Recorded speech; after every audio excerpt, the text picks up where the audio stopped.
अस्सलाम वालेकुम नाज़रीन, हाईटेक न्यूज़ के खबरनामे में आपका खैर मकदम है। मैं हूं नेहा खान। नजर डालते हैं आज की अहम खबरों पर।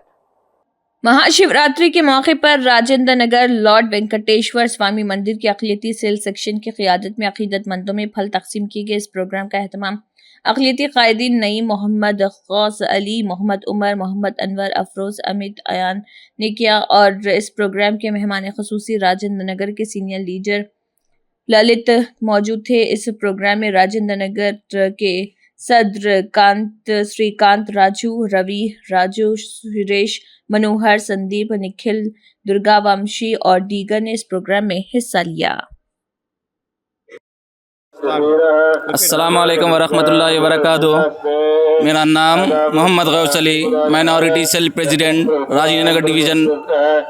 आज एक अहम मौजू यह है कि मैं सीएम रेवंत रेड्डी साहब के जानिब से, फ़हीम कुरैशी साहब के जानिब से मैं आज महाशिवरात्रि के मौके पर फ्रूट तकसीम किया है और तमाम हिंदू भाइयों को मुबारकबाद देता हूँ। హ్యాపీ మహాశివరాత్రి శుభాకాంక్షలు। రాజేంద్ర నగర్లో ఇక్కడ శ్రీ వెంకటేశ్వర స్వామి దేవాలయం ముందు ఫ్రూట్స్ డిస్ట్రిబ్యూషన్ అనేది మన గౌసాలి, ఫేరోజు, అమిత్ వీళ్ళందరూ మైనారిటీ సెల్ నుంచి వీళ్ళు ఈ కార్యక్రమాన్ని ఎంతో ఘనంగా మత సామరస్యంగా నిర్వహించినారు। దీనికి చాలా సంతోషిస్తూ తమ్ముళ్ళు ఇట్లే ఎప్పుడూ ఉండాలని మనస్ఫూర్తిగా కోరుకుంటూ వీళ్ళను అభినందిస్తున్నాను। Thank you.